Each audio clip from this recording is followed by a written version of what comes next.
একই উপকরণ দিয়ে যদি নতুন নতুন স্বাদের রেসিপি বানানো যায় তাহলে বন্ধুরা কেমন লাগে? আমার তো বেশ ভালোই লাগে। তাছাড়া রোজ রোজ মশলাদার রান্না খেতে ভালো লাগে না, তাই মাঝে মাঝে মশলাপাতি ছাড়া খুব সামান্য কিছু উপকরণ দিয়ে ভিন্ন স্বাদের রেসিপি পেলে মনটাও ভরে, সাথে পেটটাও। নমস্কার বন্ধুরা, আমি জলি, ভাই বোনের দেশের ঘরে সবাইকে স্বাগত। আজ আমি চলে এসেছি আবার একটা নতুন স্বাদের রেসিপি নিয়ে।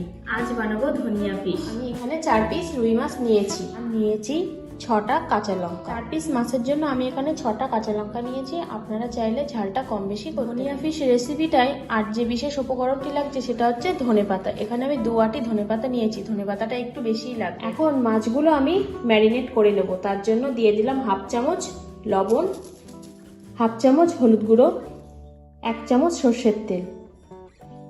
সবকিছু উপকরণ মাছে ভালোভাবে মাখিয়ে নেব। মাছটায় লবণ ও হলুদ মাখিয়ে ভালোভাবে ম্যারিনেট করে নিয়েছি। এখন আমি এটা 5 মিনিট ঢাকা দিয়ে রেখে দিলাম। মাছগুলো 5 মিনিট ম্যারিনেট করা আছে। এখন আমি ধনেপাতাটা পেস্ট করে নেব। তার জন্য একটা ব্লেন্ডার জার নিয়ে নিয়েছি।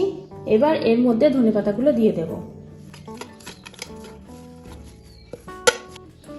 আর এর মধ্যে দিয়ে দিলাম 4টে কাঁচা লঙ্কা, সামান্য একটু জল। এবার একটা স্মুথ পেস্ট বানিয়ে নেব। ধনেপাতাটা আমার ভালোভাবে পেস্ট করা হয়ে গেছে। এখন আমি রান্নাটা শুরু করব। গ্যাসে কড়াই বসিয়ে দিয়েছি। এখন আমি এর মধ্যে 4 টেবিল চামচ মতো তেল দিয়ে তেলটা গরম হয়ে গেছে। এখন আমি লবণ হলুদ মাখিয়ে রাখা মাছগুলো তেলে দিয়ে দেব। আমি এই রেসিপিটা খুব সামান্য উপকরণ দিয়েই বানাবো, মশলাপাতি ছাড়াই।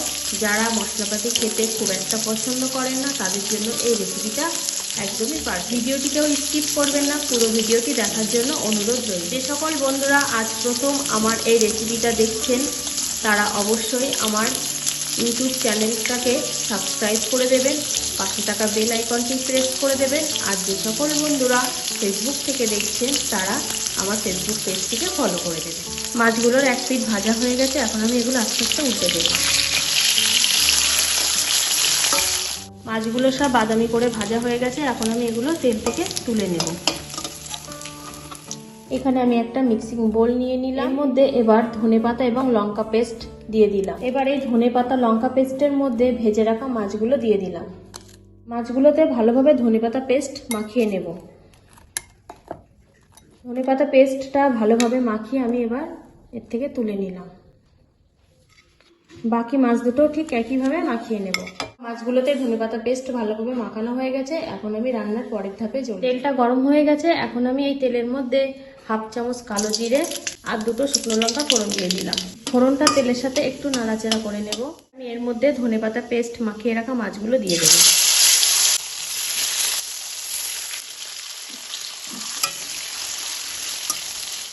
2 মিনিট মতো মাছটা আমি তেলের সাথে রান্না করে নিয়েছি। এখন আমি এর মধ্যে দিয়ে দেব ধনেপাতা পেস্ট নামিয়েছিলাম এবং মাছে ধনেপাতা মাখিয়েছিলাম সেই বোল ধোয়া জলটা দিয়ে দিলাম। এখন এই ঝোলের মধ্যে দিয়ে দিলাম 1/2 চামচ লবণ, 1/2 চামচ হলুদ গুঁড়ো আর 2টো কাঁচা লঙ্কা চেরা। এখানে আমি 6টা লঙ্কা নিয়েছিলাম, 4টে ধনেপাতার সাথে পেস্ট করে নিয়েছি আর 2টো আমি ঝোলে দিয়ে দিলাম। সব কিছু গ্রেভির সাথে ভালোভাবে মিশিয়ে নেব।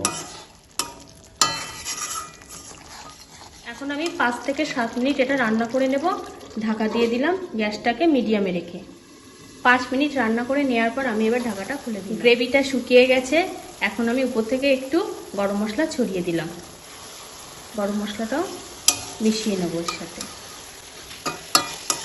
রান্নাটা পুরোপুরি কমপ্লিট হয়ে গেছে। এখন আমি এটা নামিয়ে নেব। গ্যাসটাকে অফ করে দিলাম।